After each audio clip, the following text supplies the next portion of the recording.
Good morning, everybody. Doing a short live stream here. I always say short though, and they're never short, so who really knows? It's good morning. God is great and greatly to be praised, right? So we all had a good night's sleep. We've got plenty of sleeping arrangements set up here, and everybody's spirits are good. And we've only had one person come for a visit that wasn't able to go in. It sounds like the lockdown has been lifted, but they're still not going to let people visit today. However, the family that came that didn't get to go in did come outside and visit with us, and they thanked us for being here, even though their visit was denied. We told them that we were here protesting and trying to bring light to the prison abuse that's going on inside of this facility. And while they were sad they couldn't go in and see their loved one, they still thanked us for being here and for speaking out against what's going on in that facility. So that was encouraging. And then we've had people dropping off supplies today. So one thing that we need, if somebody is coming out today, is we need a couple just fold up tables to start organizing some of the water and Gatorade and food and whatnot. So probably 3 or 4 tables. We are going to kind of set up a little kitchen in the, let's see, I'll show you here. This around. So there's very large beds. We actually had empty beds last night, which was awesome. So many people wanted to sleep outside under the stars and in their tents. Okay, sorry about that, guys. I got a phone call and I had to take that. So what was I saying? So yeah, a lot of people slept out under the stars and just made some beds. But we're gonna set up a little kitchen in that, so that in the trailer there. Sorry, phone keeps ringing, so that we can get our food all set up. So anyway, things are going good. I think the main thing we need here is just some tables to get all of our food organized. Because it is starting to stack up. Sarah Redback, thank you for the pizzas. We've been eating them. They're delicious. And then we got a bunch of fruit delivered and Gatorade, and all of our coolers are full. We've got tons of water. We've got people who are literally traveling from all over. The people who just brought us this last batch of food started driving last night at 8 o'clock and drove through the night. So praise God, right? That's awesome. When you're outside camping, you definitely want supplies. So sounds like lockdown has been lifted. The men are being allowed out of their cells. The reports John Lamb was getting from the inmates who called said that they all protested last night and yesterday afternoon when they were put in lockdown.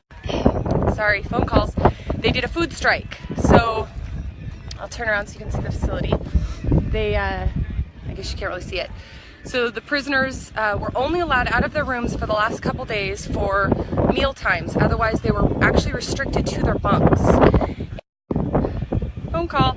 So they all protested that and said they were not coming out of their bunks and they were not going to eat because what they were receiving was wrong, and they were not going to give in to that. And that's the one thing that they were able to control, and I commend them for that, because putting them in lockdown because we're out here exercising our First Amendment phone call basically says that we actually don't have a First Amendment right to come out here and protest and try to bring awareness to what's going on in that jail. If what we do is a right, then it should not be causing suffering to the prisoners, because that's trying to send a message that what we're doing is wrong, when what we're doing is absolutely wrong.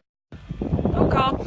Any place in America that's being abused, where they're abusing people, especially like a for-profit prison like this, should have attention being brought to it.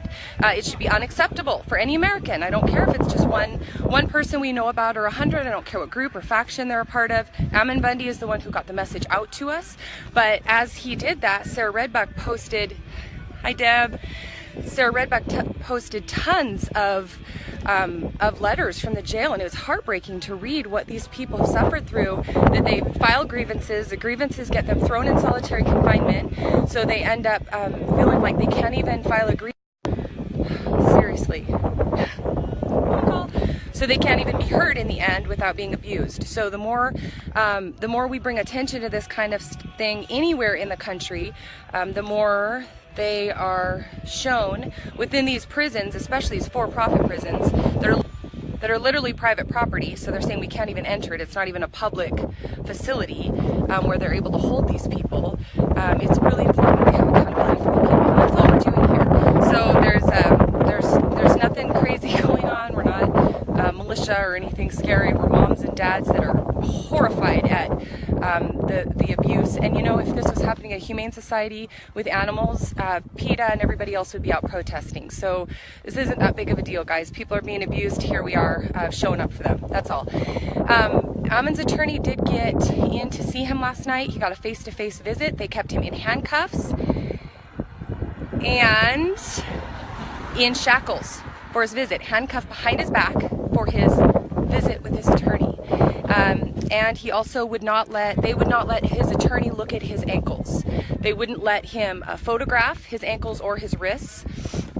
And when he actually tried to look at his ankles, the assistant warden came in and made him leave and told him he didn't need to be looking. I guess they have high socks on, and then they have their pants, and then he had shackles.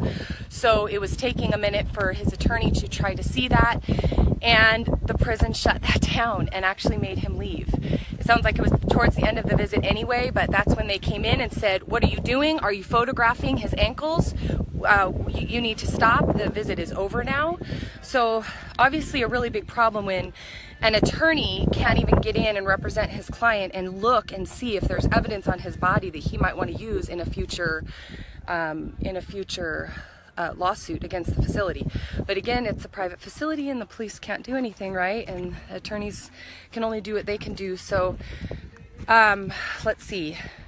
Ammon still 100% believes that the reason he was taken out of the hole after 13 hours is because of the pressure that was brought. He continues to give thanks to God, to his brother Ryan, for always having his back, and for all the people who made those calls a few days ago. He believes that saved his life. Ammon's attorney didn't even recognize him, and he said that, let's see, he said he was happy that we were out here.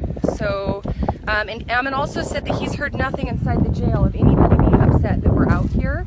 What he's hearing through the yelling that goes on between the cells is very encouraging. It sounds like these guys are not very free in there as it is. So being in lockdown, while it sucked to be on their beds, they dealt with that. They protested and they got out of that. As far as, you know, the rest of it goes, he said 3 times a day they have to line up and be counted, and it takes, I don't know, like an hour and a half to be counted. And then on top of that, you have all your time in your room already, and you're really only let out a couple hours a day. So at the end of the day, if we're out here because we're trying to bring attention, I hope you guys can hear me without the wind. Can you guys hear me okay? If we're trying to bring attention to what they're doing, what prisoner is going to get upset about missing a visit when people are outside speaking and being their voice that they can't use because they're locked away in these cells? So of course you're not going to get everybody agreeing with you, but for the most part, are feeling very encouraged that people are out here. So come on out, come and join us if you can. It'll be a good day. A few people left to go up to the store as soon as they get back. We are going to go ahead and do our march around the jail and bring our flags and hopefully be able to holler out to somebody and maybe sing God Bless America and try to remind these prison guards what country they're in. Okay, that's a big deal. We're trying to not just set the prisoners free with our voices and letting them see that they're being heard, but also reminding these guards that they don't have to do this. They don't have to work here. That there's much more honorable things they could be doing with their lives than abusing people and keeping their constitutionally protected rights at bay. There's so many other jobs they could be doing, and we want to encourage them that they can come out too. They can come over the 2-foot fence and they can find freedom away from what they're experiencing, because it has to corrupt your soul to be in this facility and to see people being drug around and kicked in the stomach and thrown in little holes. It has to make you absolutely heartbroken, or it makes you so callous that you're dead inside. And that's what we've seen in the eyes of a couple of these guards, that they have become so callous to what they are doing that they have turned it off. They're like a robot. They're like the Nazis, you know, walking the Jews into the showers. And they had to shut that off because what they're part of is that bad. So I'll show you real quickly.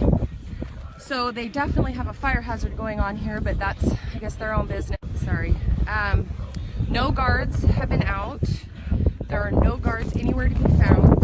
There was one guard who continued coming to the van last night pretty late and getting dropped off at that van with by the security guard.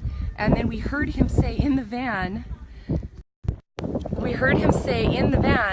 I don't know if he must have called in on his phone, and he said, I don't have a radio. I'm not staying out here without a radio. And then security came back and picked him up, and he headed in. So we thought that was kind of funny that, you know, we've offered him food and pizza and told them they can come over and see what we're doing at any point. That's totally fine, and maybe we can educate them a little bit on their rights and remind them what our founding fathers fought and died for. But they obviously didn't find us too threatening because they all headed in and left us unattended for the whole night, which was great. We got to sleep. I was a little concerned just because when you have people hyping up a false narrative, what we've learned in the past is that gets people killed. So it definitely makes me uncomfortable that they are hearing this rhetoric about threats and militia and whatnot. Our goal being here, of course, is to set the captives free, and that's doing our part.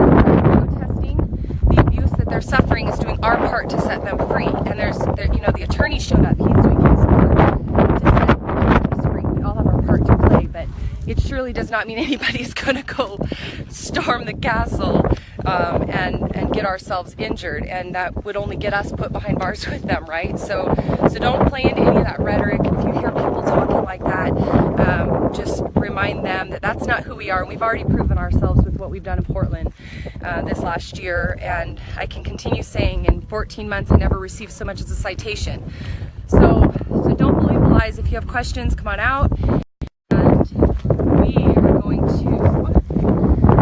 are going to play a message from Ammon in just a minute and have a short scripture reading as soon as the last couple cars get back from town.